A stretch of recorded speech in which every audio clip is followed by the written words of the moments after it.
자, 9주차 3교시 진행하도록 하겠습니다. 자, 예제까지 풀었고요. 이번에는 이 챕터의 연습 문제를 좀 다뤄보도록 하겠습니다. 자, 교재 158페이지를 한번 펴보세요. 웬 사람이 뭔가 이렇게 뭐라고 그러죠? 저 뭐라고 해야 되지? 손수레를 이렇게 해서 비료 푸대를 이제 들고 가고 있는 그러한 모습입니다. 이 문제 되게 쉬운 문제인데요. 이 문제를 굳이 풀어드린 이유는 이 책에서 또 요런 유형의 문제가 자꾸 나와서 이게 헷갈릴 수가 있어요, 여러분들이. 그래서 별것도 아닌데 틀릴까봐 제가 그냥 너무 또 쉽고 쉬운 문제니까 한번 그냥 풀어보는 거죠. 자, 정원사가 60N의 손수레를 사용하여 손수레의 무게가 60N, 무게가 250N인 비료 포대를 옮기고 있다. 250N이니까 뭐 한 25kg 정도 되는 비료 포대를 옮기고 있다. 정원사는 각 손잡이에 얼마의 힘을 가해야 되는가? 각 손잡이. 저 이 문제 틀렸었어요. 그냥 푸는데. 왜 틀렸냐면 각 손잡이를 잘못 넣었지. 각 손잡이라는 얘기 뭐예요? 손잡이가 몇 개? 손수레한 손잡이가 2개. 아이, 진짜 쫀쫀해서. 자, 이런 얘기입니다. 이런 얘기. 무슨 얘기냐면, 자, 자유물체도 한번 그대로 그려보세요. 여기서 이제 바퀴죠, 바퀴. 그러니까 여기서 반력은 그냥 요거 하나 나오겠다, 그 얘기죠. 자, 그렇게 생각하시면 어떻게 됩니까? 반력이 이렇게 하나 걸리고요. 그 다음에 손수레의 무게, 그 다음에 비료포대의 무게, 그 다음에 각 손잡이니까 여기 뭐가 들어가야 된다고? EF. 손잡이 하나가 F인데 저쪽에 하나가 더 있어. 저는 그래서 F라고 했다 틀렸어요. 각 손잡이. 이 책이 이런 식이라는 걸 여러분들 알려드리려고 이 문제 풀어드리는 거예요. 각 손잡이. 이걸 EF로 처리하라 그 얘기입니다. 손잡이 2개니까 말인즉슨 맞죠. 자, 여기서 뭘 구해라? F를 구해라. 그래서 R도 미지수네요. 근데 F만 다이렉트로 구하기 위해서는 어떻게 하면 됩니까? 몸에서 여기서 잡으면 되잖아. 여기서 여기서 잡으면 되겠네. 이런 데서 잡으면. 그러면은 R이 중심을 통과하니까, 아니면 지면에서 하든지 이게 식에서 날아가 버리죠. F를 바로 구할 수 있어요. 자, 그래서 우리는 요 A점에서 모멘트를 잡겠다는 얘기고요. 잡겠다는 얘기고, 자, 그 다음에 우리가 구하고 싶은 건 F죠. F 센터가 여기 있고 힘이 저렇게 위로 올라가면 발생되는 모멘트는 이런 식으로 돌게 되겠죠. 반시계 방향으로 돈다는 얘기예요. 자, 그래서 카운터 클럭와이즈 반시계 방향으로 풀어서 잡겠다. 자, EF라는 힘의 작용거리는 0.15, 0.15, 0.3이 되고요. 그 다음에 0.7 다 합치면 얼마입니까? 1이죠. 그래서 작용거리 1, EF. 반시계 방향으로 돌아요. 자, 센터가 A일 때 60 때문에 걸리는 모멘트는 시계 방향, 반대 방향이구나. 플러스와 마이너스. 자, 작용거리 얼마입니까? 0.15. 250도 마찬가지고 작용거리 0.3 돼요. 계산하시면 냅톤 42N. 각 손잡이 하나에 걸리는 힘은 42N이라는 걸 알 수 있죠. 너무 쉽죠? 자, 문제 4.2번도 한번 보겠습니다. 4.2번은 뭐 4.1번과 연결되는 문제이기 때문에 그냥, 근데 이게 좀 헷갈리게 문제가 표현되어 있어가지고요. 그게 헷갈려서 다시 그냥 다루는 겁니다. 아마도 여러분들이 공부할 때 이 문제가 쉬우니까 손을 댔다가 틀리는데, 그게 이제 역학의 문제가 아니고 국어의 문제 때문에 틀릴 수가 있어요. 그리고 이 책 자체가 번역본이다 보니까 해석이 좀 애매하게 나온 것들이 있습니다. 명확치 않은 게 있어. 이 문제가 그 중에 하나예요. 자, 4.2번 한번 살펴보세요. 문제를. 4.1 동일한 문제에서 정원사가 동시에 하나 더 옮긴다는 얘기죠. 250N 두 번째 비료 포대를 옮기려고 그런다. 한 팔로 단지 75N만의 뉴턴의 힘만을 지지할 수 있을 경우, 한 팔에 걸리는 힘이 75라는 걸 얘가 준 거예요. 그때 두 번째 푸대는 A에서 얼마나 멀리 놓을 수 있느냐라는 얘기고요.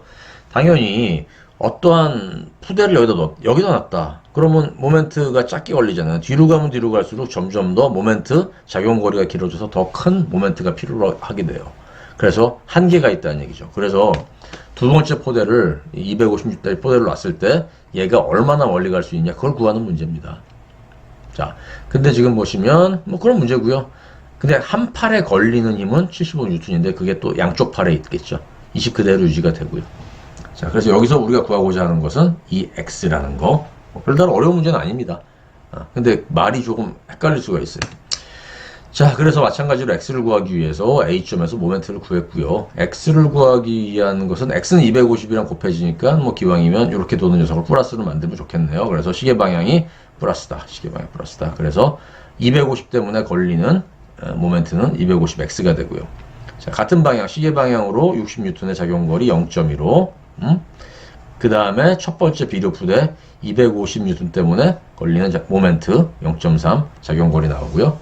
반대 방향으로 EF라는 힘이 작용되고요. 그 다음에 이걸 식에서 누락시켰네요, 제가. 작용거리 얼마입니까? 이게 힘이고요. 한 손에 75N이 걸리고요. 곱하기 작용거리 1 메타가 걸리는 겁니다. 자, 그래서 여기서 우리가 이제 X를 계산하시면 0.264가 되는 거죠. 말이 이상하다는 얘기가 저 문제만 이렇게 보면 한 팔로 얘를 잡고 있다는 얘기인가? 뭐, 근데 그건 아니고요. 한 팔에 걸리는 힘이 75인데 양쪽 팔 다 쓴다는 얘기입니다. 그게 표현이 좀 이상해서 그른답이 나올 가능성이 좀 있어서 이 책이 이렇게 바퀴 있고 뭐 바퀴는 두 개 막 이런 식의 문제거든요. 그 다음 문제 한번 보세요. 그 다음 문제. 이 문제도 이제 뭐 포크레인 트랙터 이게 나오니까 이제 뭐 그림도 리얼하고 그래가지고 마음에 들어서 제가 풀기로 마음 먹었는데 보시면 얘도 보시면 4.3번 8.4kN의 트랙터가 그 다음에 버킷에 걸리는 자갈의 무게가 3.6kN에 걸리죠. 자, 근데 각각의 바퀴, 뒷바퀴, 앞바퀴에 걸리는 발력을 결정해라. 근데 굳이 문제 보시면 두 바퀴 각각에 대해서라는 얘기죠. 그래서 그냥 풀면 뒤에 나중에 신나게 풀고 답 딱 맞춰보려고 답이 틀려. 곱하기 2 안 돼 있어서 답이 틀려요. 짜증나지. 그래서 풀어드리는 겁니다. 자, 바퀴에 걸린 힘을 계산하는데 바퀴는 앞바퀴, 뒷바퀴 각각 두 개씩. 그림에는 한 개씩밖에 안 보이는데 저쪽에 하나 더 있다는 얘기죠. 뭐 어쨌건 자, 자유물체도 보시면 외력 들어와 있습니다. 8.4kN. 그 다음에 보시면 여기 무게중심 G가 나와 있어요. 그래서 8.4kN G에 걸리게 만든 거고요.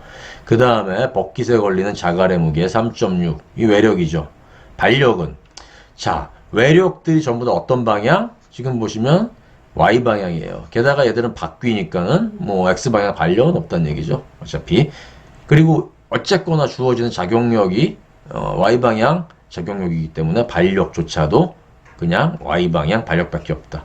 바퀴는 각각 몇 개씩 깔끔하게 A로 처리하고 나중에 나누기 2를 하셔도 마찬가지지만 그럼 자꾸 까먹어. 그러니까 애초에 그냥 2A로 주면 되겠다 그 얘기죠.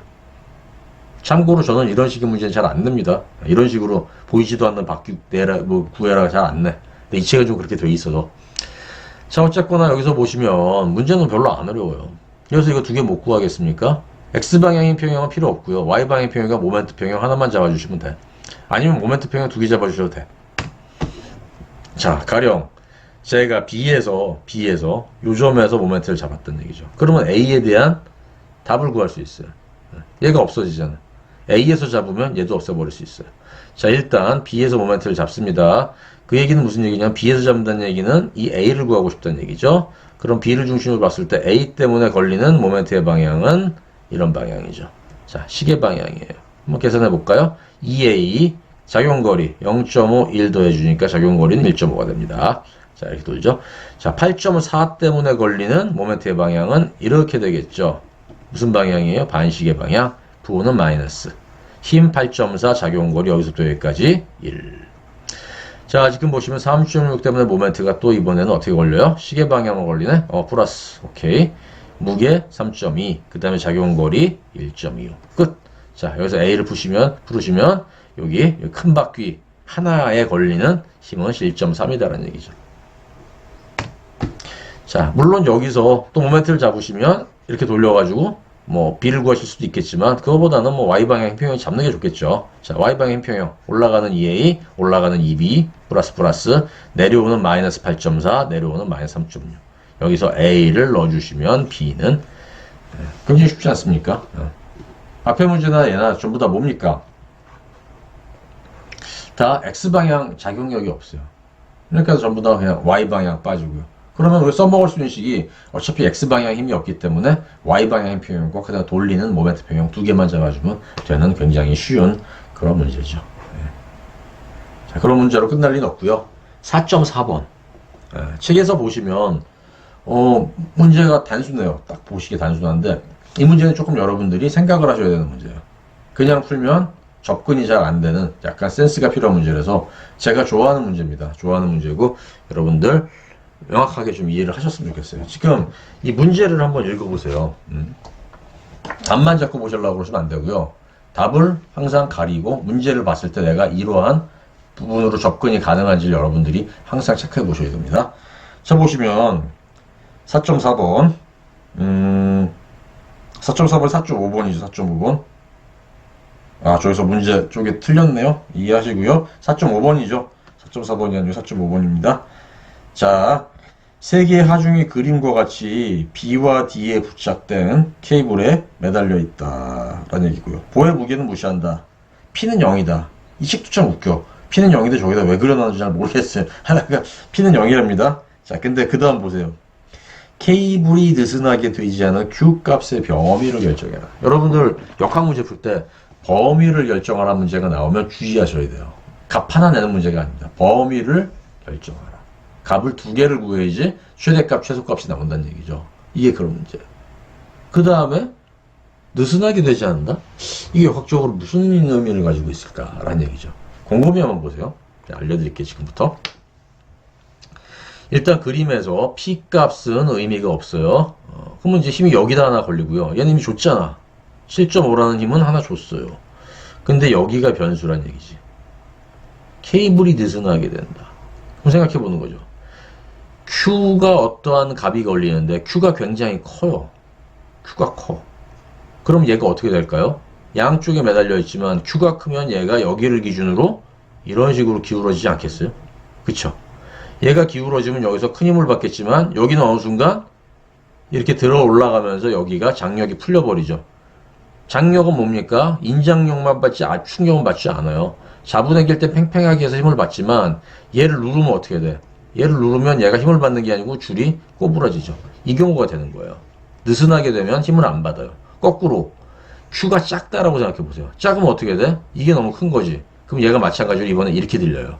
그러면서 이 힘이 없어져 버린다는 얘기죠. 그래서 얘가 요구하는 건 두 가지 케이스가 발생된다는 얘기예요. Q가 너무 작을 때 너무 작으면 이쪽이 들어 올려져. 여기가 없어져 버려요. Q가 너무 클 때, 그때는 이쪽이 이렇게 기울어지면서 얘가 없어져 버리는 케이스죠. 그 두 가지 경우를 생각하셔야 된다는 얘기죠. 이런 문제 내면 얼핏 생각하는 학생들 둘 중에 하나만 계산하는 경우가 좀 있습니다. 그러면 안 되죠. 자, 첫 번째 케이스 한번 봅시다. 무슨 케이스예요? 이렇게 되는 케이스는 뭐예요? 이게 Q죠, Q. Q가 너무 작은 경우예요. 작은 경우. 그 다음에 역학적으로 생각해 보세요. 여기가 이런 식으로 꼬부러졌다는 얘기는 여기에 반력이 걸리지 않는다는 얘기죠. 이게 중요한 얘기예요. 이게 있으면 여기다가 어떤 미지수를 처리해 버리시면 답 구하기가 어렵습니다. 왜 그렇죠? 지금 이게 제가 만들어 놓은 거 보세요. B에 여기서는 어떤 반력이 걸려요. B가 하나 있잖아요. 그 다음 내가 구하고 싶은 건 Q거든요. 여기에도 미지수가 들어가면 우리가 써먹을 수 있는 방정식이 몇 개입니까? 두 개밖에 없어요. Y방향과 모멘트 방정식밖에 못 써먹어요. X방향 방정식을 왜 못 쓰죠? X방향 힘이 없으니까. 그래서 미지수가 두 개 내로 관리가 돼야 됩니다. 자, 그래서 얘가 반드시 없어져야 돼요. 자, 이 상황에서 이제 계산해보세요. 이건 쉬워요. 자, Q를 구하기 위한 거잖아요. 얘를 구하기 위해서 어디서 모멘트를 잡아요? 여기서 모멘트 잡겠다는 얘기고요. 그 다음에 얘를 플러스로 만들기 위해서 저는 어쨌거나 CW 방향으로, 시계 방향으로 양수를 만들겠다는 얘기고요. 자, 거리 얼마입니까? Q까지의 작용거리 0.75, 0.75 합치면 1.5가 되고 얘가 1.5니까 그래서 여기까지는 3이 되겠네. 그래서 3Q가 이렇게 도는 거예요.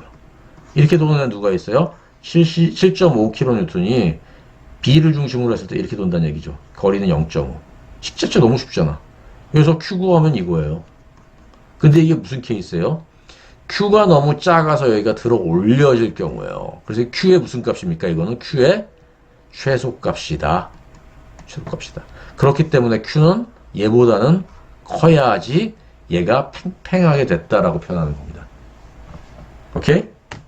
자, 그럼 두 번째 케이스죠. 이번엔 얘가 너무 큰 경우예요. Q가 너무 커. Q가 너무 커서 얘가 살짝 들리는 순간 어떻게 됩니까? 여기에 나오는 반력이 없어져 버리죠. 팽팽함을 잃는 순간 반력이 없어지는 거예요. 자, 그래서 이때는 힘이 이렇게 두 개고요. 내가 구하고 싶은 건 얘죠. 그래서 마찬가지로 계산은 쉬우니까 여기서 시계 방향으로 모멘트를 돌린 겁니다. 작용거리 0.75 이쪽으로 돌고요. 다음은 얘 때문에 이렇게 도는 녀석 7.5의 작용거리 계산해 보시면 2.75. 이때 Q는 2.75예요. 이게 되는 순간 2.75를 주는 순간 얘가 살짝 들려. 이거보다 크면 클수록 점점 더 이렇게 되죠. 그렇게 이렇게 되면 안 돼. 이게 뭐예요? 줄 수 있는 Q의 맥시멈 값이죠. Q는 얘보다 작아야 돼. 그럼 범위는 어떻게 돼요? 두 개를 조합하면 범위가 나오는 거죠. 여기에서 얘가 팽팽함을 유지할 수 있는 것은 1.25보다는 크고요. 2.75보다는 작거나 같은 그러한 관계에 있어야 된다는 얘기죠. 지금 제가 지저분하게 그려서 그러는데 이거 한번 지우고 보세요. 쉬운 문제예요. 왜 쉬워요? 그림 자체가 별로 안 어려워. 두 번째, 이 몇 줄이에요? 식 하나, 둘, 식 두 개, 답 하나, 답 딱 나오는 세 줄짜리 문제밖에 안 된다는 얘기죠. 문제 쉬워요. 문제 쉬운데 이런 문제 내면 틀린 학생들 많이 나옵니다. 이 봤으니까 보는 학생은 안 틀리겠지. 근데 이런 문제는 처음에 생각하기가 어려워요. 물리적 센스가 있어야 된다는 얘기죠. 그리고 들려 올라간다. 이게 이렇게 줄이 헐렁헐렁해져? 발력이 없어지네? 이거를 아실 수 있어야 돼요. 네, 좋은 문제입니다. 좋은 문제예요. 자, 그 다음 한 문제 좀 더 볼까요? 그 다음 문제 사실은 다 비슷비슷해서 이 정도 문제까지 그 다음에 좀 더 풀어드릴 것 같습니다. 자, 어쨌건 자 159페이지에 프로블럼 4.6번 문제 4.6번 한번 보세요. 그 밑에 보시면 얘랑 비슷한 문제들이 굉장히 많아요. 전형적인 문제예요. 자, 링크가 있어요. 꼬부라진 링크가 있는데 자, 크랭크에 연결되어 있고, 자, 링크 AB의 장력이 720이다. 라는 얘기죠. 링크 AB의 장력. 지금 그림에서 보시면, 얘죠. AB에, 여기에 장력이 이렇게 걸린다는 얘기예요. 720N이 걸릴 경우에 D에 걸리는 장력. 여기에서 뭔가가 얘가 잡아당겨야 될 거 아니야. 여기를 중심으로 얘가 까딱까딱 좌우로 왔다 갔다 시계방향, 반시계방향 움직일 테니까. 그거 구하고요. 그 다음에 C에서의 반력. 얘가 B니까 XY 반력 있을 거 아니에요. 각각. 걔를 구해라라는 얘기입니다. 자, 뭐 별로 안 어려워요. 자, 바로 여기다가 처리할게요. 외력은 AB 720 줬고요. 자, C에서 빈지지가 됐으니까 X방향 반력, Y방향 반력. 그 다음에 D는 링크죠. 또 반력이 이렇게 걸린다는 얘기죠. 미지수 몇 개? 하나, 둘, 셋. 1, 2, 3 문제네요. X방향, 힘평형, Y방향, 힘평형, 모멘트 평형이면 구할 수 있는 문제입니다. 근데 얘가 하필 제일 처음에 얘를 구하라고 그랬어. 얘를 구하라고 그랬네. 오케이. 구하지 말라고 해도 얘부터 구할 생각이었어요. 왜? 힘이 모이는 쪽에서 모멘트를 하나 잡아주면 얘가 바로 나오기 때문이죠. 네?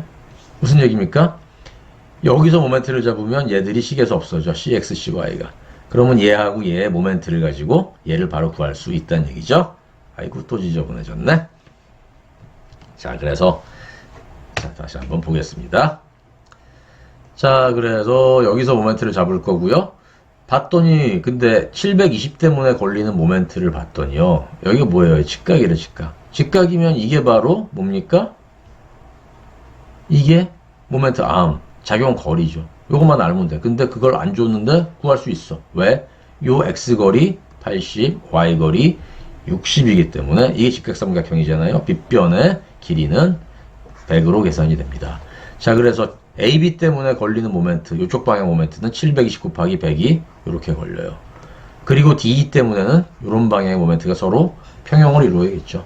그래서 D라는 녀석은 작용거리 120에서 걸린다. 너무 쉽잖아요. 그래서 120D는 이렇게 돼서 D는 600N이라는 것을 아주 쉽게 계산을 해낼 수가 있습니다. 안 어렵잖아요. 다음은 이제 CX, CY 구하라는 얘기겠죠. 자, 구하기 전에 제가 뭘 했냐면 요 각도를 구했어요. 알파 요거. 왜?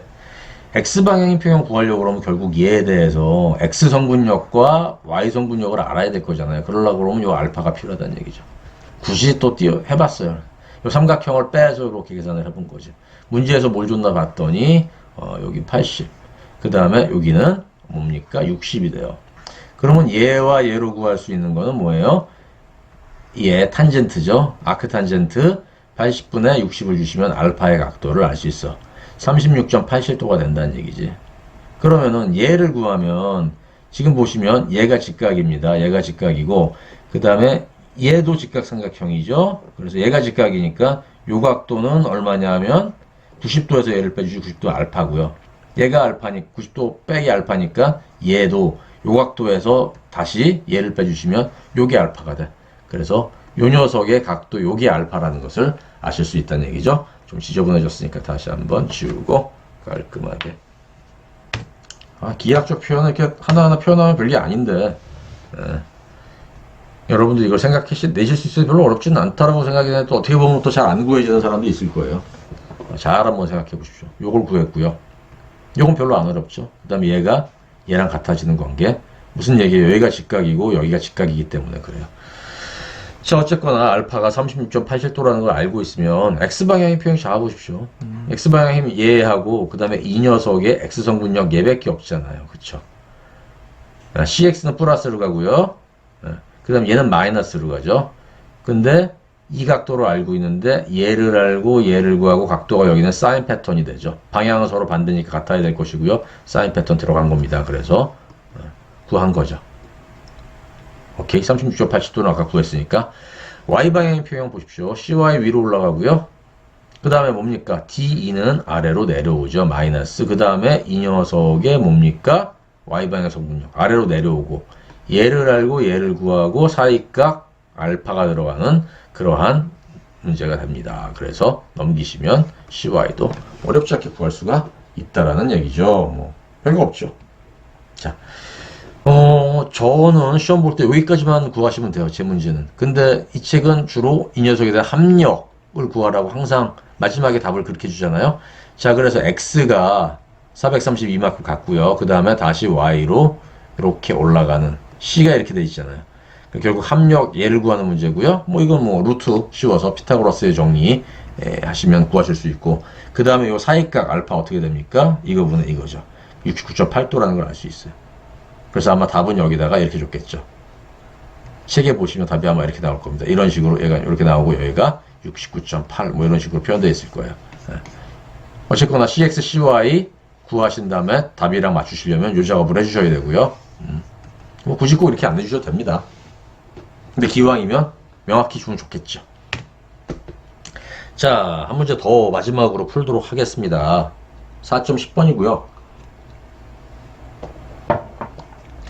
그 아래 연습 문제 사실 4.7번, 8번 뭐 이렇게 쭉 한번 보세요.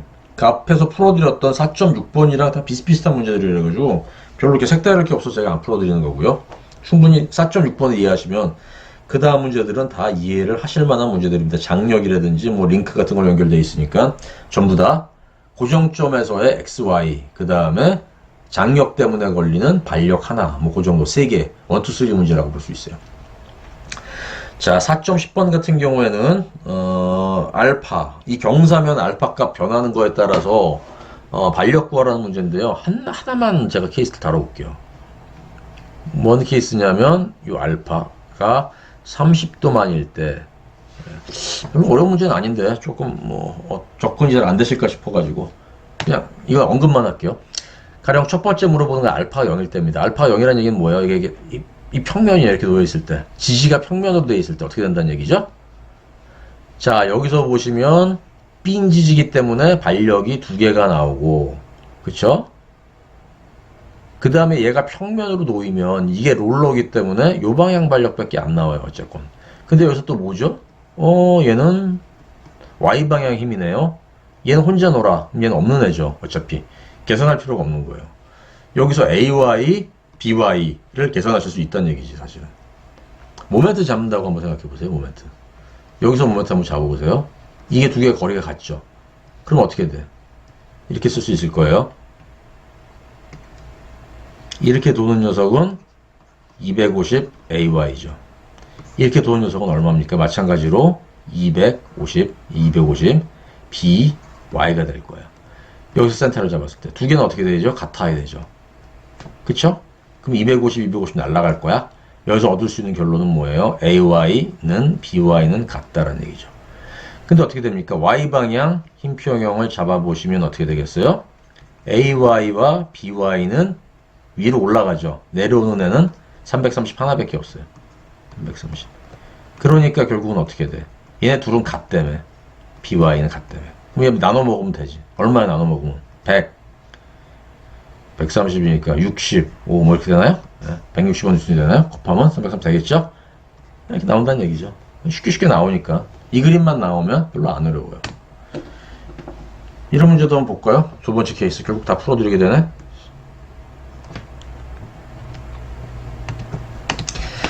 자, 다음에는 벽면이 이렇게 쓰는 거죠. 벽면이 쓰면은 얘가 아래로 내려올 것 같지만 기역자이기 때문에 힘을 주면 얘가 이렇게 꺾어주면서 벽면을 밀게 되겠죠. 그래서 발력은 벽면에서 안 밀리려는 이런 방향으로 가게 되는 거예요. 일단은 얘는 330이죠. 왜? Y방향 힘평형 잡으면 얘랑 얘밖에 없잖아. 하나 해결됐어요. 얘들은 어떻게 구하죠? AX와 B가 서로 같다는 건 알겠어요. 그렇죠? BX겠죠? 만약 같다는 거 알게 되겠어요. 근데 값을 알아야 되지. 값을 알기 위해서 어떻게 돼? 여기서 모멘트 한번 잡아보세요. 여기서 모멘트 잡으면 얘랑은 없어지고 보시면 뭐 반시계 방향으로 도는 게 좋겠네요. 반시계 방향 B를 기준으로 해서 작용거리는 300이죠. 그럼 어떻게 돼? 300B가 이렇게 돌아. 근데 얘가 마이너스 죄송합니다. 330N이 어떻게 됩니까? 250에서 거리를 갖고 이렇게 되는 거죠. 여기서 어떻게 돼요? B가 나오죠. B가 나오면 B하고 AX는 같아요. 지금 X방향 평형 잡으면 이것도 뭐 쉽게 계산이 된다는 얘기죠. 자, 별로 어렵지 않은 문제죠. 30도를 잡는다는 얘기는 경사면이 30도로 이렇게 형성이 된다는 얘기죠. 그 얘기는 무슨 얘기예요? 얘와 수직하게 발력이 이렇게 들어간다는 얘기예요. 얘도 30도지만 그 다음에 Y축과 기준으로 해서 얘도 30도가 된다라는 얘기죠. 이렇게 나온다는 얘기예요. 그래서 얘도 1, 2, 3 문제가 되죠. X방향, Y방향, B로 이루어지는 애가 됩니다. 그럼 모멘트 평형을 잡아가지고 여기서 모멘트 평형을 잡아서 B를 구하실 수가 있고요. 그렇게 구한 녀석을 가지고 AX, AY 구하실 수 있다는 얘기예요. 자, 모멘트 평형을 구하기 위해서 일단은 이거를 쪼갰어요. 이 B의 힘을 Y 분력과 코사인 성분, 그 다음에 X는 뭡니까? 사인 성분으로 나눴어요. 왜? 작용거리가 편하게 나와 있어요. 이게 아니고 이 작용거리를 여기서 이렇게 수직하게 구하려고 그러면 또 쉽지 않거든요. 그래서 힘을 분력을 나눈 겁니다. 자, 그래서 볼게요. A에서 모멘트를 잡았습니다. 왜? 힘 두 개가 여기 몰리니까 걔들을 없애주려고. 그게 편할 것 같아서. 자, 얘 때문에 발생되는 모멘트. 일단 방향은 반시계 방향을 플러스로 잡았네요.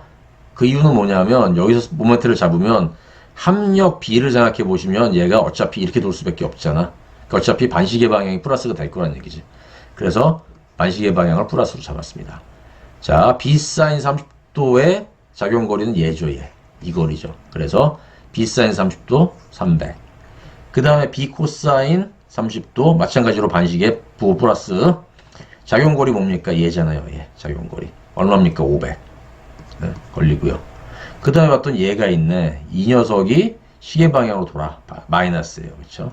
작용거리 250 계산하시면 B 자체를 바로 구하실 수가 있어요. B가 여기 얘들밖에 없기 때문에 B 구했으면 나머지는 뭡니까? 얘들 아닙니까? 자, X방향인 평형 잡아보시면 X방향이 뭐 있어요? 얘랑 그 다음에 AX밖에 없잖아. AX는 같아야겠죠. 얘랑 되고요. Y방향 평형 AY 그 다음에 얘가 올라가죠. 얘가 올라가고 그 다음에 330이 내려와.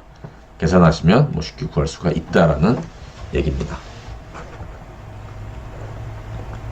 자, 맨 문제를 다뤄봤죠. 뭐 어려울 거 있습니까? 자, 2차원 힘평형 문제 쓸 수 있는 시계 개수 몇 개? 3개. X방향 힘평형, Y방향 힘평형, 모멘트 평형.